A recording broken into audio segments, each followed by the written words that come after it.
नमस्ते।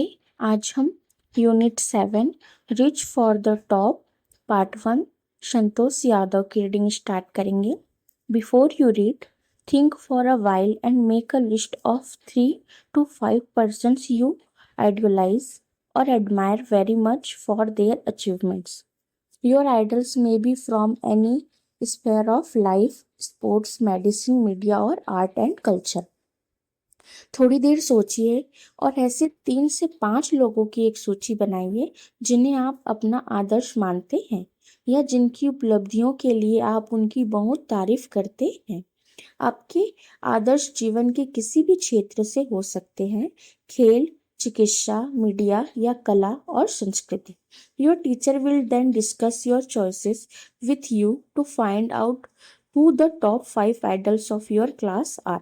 इसके बाद आपके शिक्षक आपके द्वारा चुने गए लोगों पर आपके साथ चर्चा करेंगे ताकि यह पता चल सके कि आपकी कक्षा के शीर्ष 5 आदर्श कौन हैं।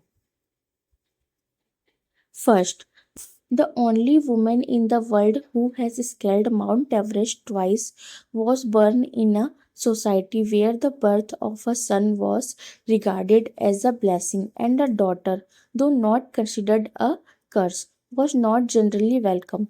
When her mother was expecting Santosh, a traveling holy man, giving her his blessing, assumed that she wanted a son. दुनिया की एकमात्र महिला जिसने 2 बार माउंट एवरेस्ट फतेह किया है, उसका जन्म एक ऐसे समाज में हुआ था जहां बेटे के जन्म को एक आशीर्वाद माना जाता था और बेटी को हालांकि अभिशाप नहीं माना जाता था, फिर भी आमतौर पर उसका स्वागत नहीं किया जाता था। जब संतोष अपनी माँ के गर्भ में थी तो एक घूमते हुए साधु ने उन्हें आशीर्वाद देते हुए यह मान लिया कि वह एक बेटा चाहती है। But to everyone's surprise, the unborn child's grandmother, who was standing close by, told him that they did not want a son. The holy man was also surprised. Nevertheless, he gave the requested blessing, and as destiny would have it, the blessing seemed to work. Santosh was born the sixth child in a family with 5 sons, a sister to 5 brothers. She was born in the small village of Joniawas of Rewari district in Haryana.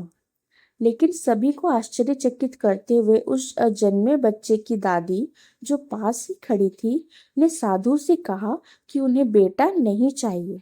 वह साधु भी हैरान रह गया, फिर भी उसने मांगा गया आशीर्वाद दे दिया और जैसा कि किस्मत में लिखा था वह आशीर्वाद सच होता दिखा। संतोष का जन्म 5 बेटों वाले परिवार में छठे बच्चे के रूप में हुआ। वह 5 भाइयों की इकलौती बहन थी। उसका जन्म हरियाणा के रेवाड़ी जिले के एक छोटे से गांव जोनियावास में हुआ था। Second, the girl was given the name Santosh, which means contentment.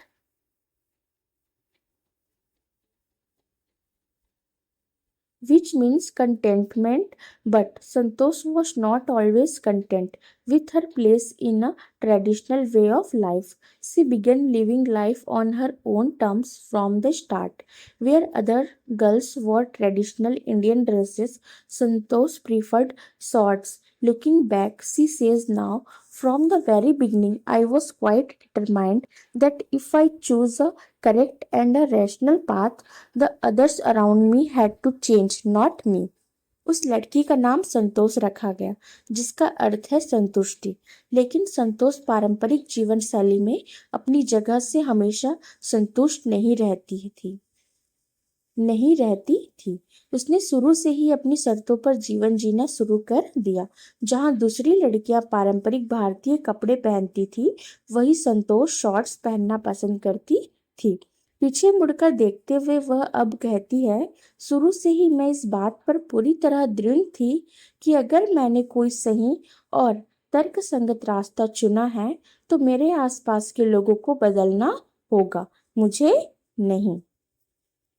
Third, Santosh's parents were affluent landowners who could afford to send their children to the best schools, even to the country's capital, New Delhi, which was quite close by. But in line with the prevailing custom in the family, Santosh had to make do with the local village school. So she decided to fight the system in her own quiet way. When the right moment arrived, and the right moment came when she turned 16. At 16, most of the girls in her village used to get married. Santosh was also under pressure from her parents to do the same. संतोष के माता पिता संपन्न जमींदार थे जो अपने बच्चों को बेहतरीन स्कूल में भेजने का खर्च उठा सकते थे। यहाँ तक कि देश की राजधानी नई दिल्ली में भी, जो उनके घर से काफी करीब थी, लेकिन परिवार में चली आ रही प्रथा के अनुसार संतोष को गांव के ही स्थानीय स्कूल में पढ़ना पड़ा। इसलिए उसने तय किया कि जब सही समय आएगा तो वह अपने ही शांत तरीके से इस व्यवस्था के खिलाफ लड़ेगी। और वह सही समय तब आया जब वह 16 साल की हुई। 16 साल की उम्र में उसके गांव की ज्यादातर लड़कियों की शादी हो जाती थी। संतोष पर भी उसके माता पिता की तरफ से शादी करने का दबाव था। Fourth, a marriage as early as that was the last thing on her mind. She threatened her parents that she would never marry if she did not get a proper education. She left home and got herself enrolled in a school in Delhi. When her parents refused to pay for her education, she politely informed them of her plans to earn money by working part time to pay her school fees. Her parents then agreed to pay for her education.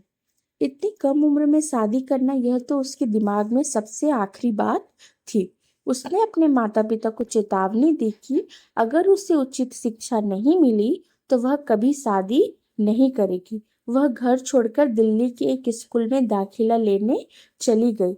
जब उसके माता पिता ने उसकी पढ़ाई का खर्च उठाने से मना कर दिया तो उसने बड़े ही विनम्रता से उन्हें बताया कि वह पार्ट टाइम काम करके पैसे कमाएगी और अपनी स्कूल की फीस खुद भरेगी। तब उसके माता पिता उसकी शिक्षा का खर्च उठाने के लिए सहमत हो गए। Fifth, wishing always to study a bit more and with her father slowly getting used to her urge for more education, Santosh passed the high school examinations and went to Jaipur. She joined Maharani College and got a room in Kasturba Hostel. Santosh remembers Kasturba Hostel faced the Aravali Hills. I used to watch villagers from my room going up the hill and suddenly vanishing after a while. One day I decided to check it out myself. I found nobody except a few mountaineers. I asked if I could join them. To my pleasant surprise, they answered in the affirmative and motivated me to take to climbing. हमेशा थोड़ा और पढ़ने की चाहत रखने वाली और अपने पिता को धीरे धीरे अपनी आगे की पढ़ाई की इच्छा का आदी बनाते हुए संतोष ने हाई स्कूल की परीक्षा पास की और जयपुर चली गई। उसने महारानी कॉलेज में दाखिला लिया और कस्तूरबा हॉस्टल में एक कमरा ले लिया। संतोष याद करते हुए बताती है, कस्तूरबा हॉस्टल के सामने अरावली की पहाड़ियां थी। मैं अपने कमरे से गांव वालों को देखती थी जो पहाड़ी पर चढ़ते थे और थोड़ी देर बाद अचानक गायब हो जाते थे। एक दिन मैंने खुद जाकर देखने का फैसला किया। मुझे वहां कुछ पर्वतारोहियों के अलावा कोई नहीं मिला। मैंने उनसे पूछा कि क्या मैं उनके साथ शामिल हो सकती हूँ। मुझे सुखद आश्चर्य हुआ जब उन्होंने हाँ में जवाब दिया और मुझे पर्वतारोहण क्लाइंबिंग करने के लिए प्रेरित किया। Then there was no looking back for this determined young girl. She saved money and enrolled in a course at Uttarkashi Nehru Institute of Mountaineering. My college semester in Jaipur was to end in April, but it ended on the 19th of May. And I was supposed to be in Uttarkashi on the 21st, so I did not go back home. Instead, I headed straight for the training. I had to write a letter of apology to my father, without whose permission I had got myself enrolled at उत्तर काशी। उसके बाद इस दृढ़ निश्चय युवती ने कभी पीछे मुड़कर नहीं देखा। उसने पैसे बचाए और उत्तरकाशी के नेहरू पर्वतारोहण संस्थान में एक कोर्स में दाखिला ले लिया। जयपुर में मेरा कॉलेज सेमेस्टर अप्रैल में खत्म होने वाला था, लेकिन वह 19 मई को खत्म हुआ और मुझे 21 तारीख को उत्तरकाशी पहुंचना था। इसलिए मैं घर वापस नहीं गई। इसके बजाय मैं सीधे ट्रेनिंग के लिए निकल पड़ी।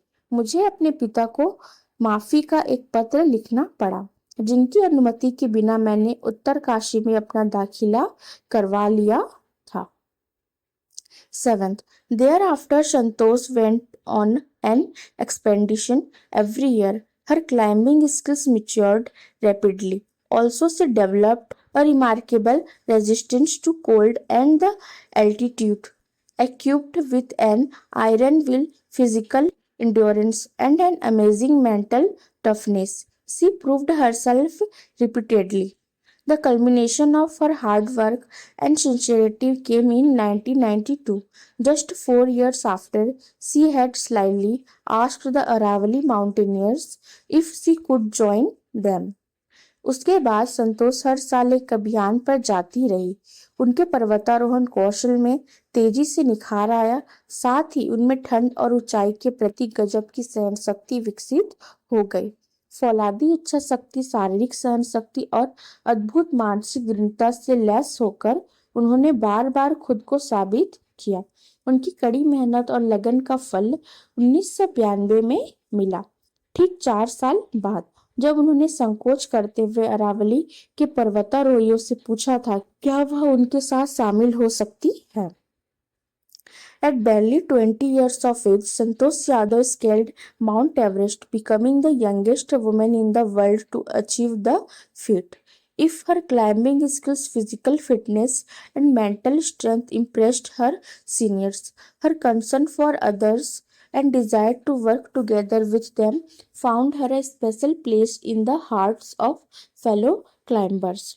महज 20 साल की उम्र में संतोष यादव ने माउंट एवरेस्ट फतह किया और ऐसा करने वाली दुनिया की सबसे कम उम्र की महिला बन गई। जहां उनके पर्वतारोहण कौशल, शारीरिक फिटनेस और मानसिक शक्ति ने उनके वरिष्ठों को प्रभावित किया, वहीं दूसरों के प्रति उनकी चिंता और उनके साथ मिलकर काम करने की इच्छा ने साथी पर्वतारोहियों के दिलों में उनके लिए एक खास जगह बना दी। 8. During the 1992 Everest mission, Santosh Yadav provided special care to a climber who lay dying at the South Pole. She was unfortunately unsuccessful in saving him. However, she managed to save another climber, Mohan Singh, who would have met with the same fate had she not shared her oxygen with him. 1992 के Everest अभियान के दौरान संतोष यादव ने एक ऐसे पर्वतारोही की विशेष देखभाल की जो साउथ पोल पर मरणासन अवस्था में पड़ा था। दुर्भाग्यवश वह उसे बचाने में सफल नहीं हो पाई, हालांकि वह एक अन्य पर्वतारोही मोहन सिंह को बचाने में कामयाब रही। अगर उन्होंने अपनी ऑक्सीजन उसके साथ साझा ना की होती तो उसका भी वही हश्र होता। 9. Within 12 months, Santosh found herself a member of an Indo-Nepalese women's expedition that invited her to join them. She then scaled the Everest a second time, thus setting a record as the only woman to have scaled the Everest twice and securing for herself and India a unique place in the annals of mountaineering. In recognition of her achievements, the Indian government bestowed upon her one of the nation's top honors, the Padma Shri. 12 महीनों के भीतर ही संतोष एक भारत नेपाली महिला अभियान दल की सदस्य बन गई, जिसने उन्हें अपने साथ शामिल होने के लिए आमंत्रित किया था। इसके बाद उन्होंने दूसरी बार एवरेस्ट फतह किया और इस तरह एवरेस्ट पर 2 बार चढ़ने वाली एकमात्र महिला होने का रिकॉर्ड बनाया। साथ ही पर्वतारोहण के इतिहास में अपने और भारत के लिए एक अद्वितीय स्थान सुनिश्चित किया। उनकी उपलब्धियों को मान्यता देते हुए भारत सरकार ने उन्हें देश के सर्वोच्च सम्मानों में से एक पद्मश्री से सम्मानित किया। 10th. Describing her feelings when she was literally on top of the world, Santosh has said it took some time for the enormity of the moment to sink in. Then I unfurled the Indian tricolor and held it aloft on the roof of the world. The feeling is indescribable. The Indian flag was flying on top of the world. It was truly a spiritual moment. I felt proud as an Indian. जब वह सचमुच दुनिया के शिखर पर थी, उस समय अपनी भावनाओं का वर्णन करते हुए संतोष ने कहा है, उस पल की विशालता को पूरी तरह से महसूस करने में मुझे कुछ समय लगा। फिर मैंने भारतीय तिरंगा फहराया और उसे दुनिया की छत पर ऊंचा थामे रखा। वह एहसास अवर्णनीय था। भारतीय ध्वज दुनिया के शिखर पर लहरा रहा था। वह सचमुच एक आध्यात्मिक क्षण था।